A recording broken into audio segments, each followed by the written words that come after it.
अतिथि अध्यापक संघ की लगभग सभी मांगों को सरकार द्वारा मान लिया गया है।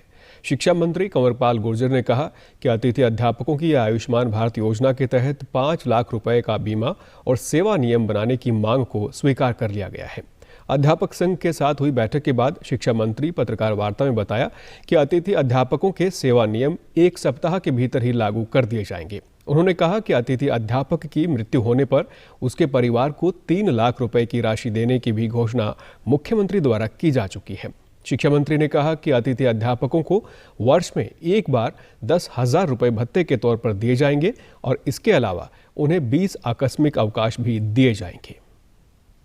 उनका बीमे की बात थी तो वो बीमा हमने पहले ही उनका स्वीकार कर लिया था और हमने जो 5 लाख का बीमा आयुष्मान के द्वारा है वो उनका हम करेंगे। उनके परिवार का बीमा और कोई इस प्रकार की परिस्थिति होती है तो उनका, क्योंकि जो मेडिकल कैशलेस था वो हम केवल जो परमानेंट कर्मचारी है उनको देते हैं।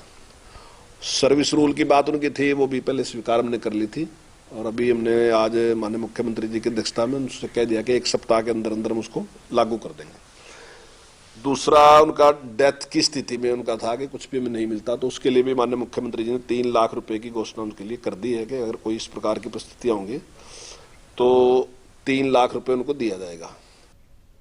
शिक्षा मंत्री ने कहा कि कंप्यूटर अध्यापकों की मांगों को भी मान लिया गया है और ट्रांसफर एडजस्टमेंट के नियमों में बदलाव के लिए एसोसिएशन से राय ली जाएगी। उन्होंने बताया कि ड्राइंग और पीटीआई अध्यापक को कौशल विकास निगम पोर्टल पर आवेदन करने के समय अनुभव को आधार मानते हुए आय में छूट दी गई है। तो उनका ये था कि जो पोर्टल पे उन्हें जाना था तो पोर्टल पे जाने के समय उनको जो उनकी इनकम थी वो बाधा थी। तो इसमें आज माननीय मुख्यमंत्री जी ने कह दिया कि एक्सपीरियंस जिनका है उसका आधार मान के उनकी जो आय है उसमें हम छूट दे देंगे। जो इनकम है उसको इसमें जोड़ेंगे और उनको छूट दे देंगे ताकि वो उस पर अप्लाई कर सकें।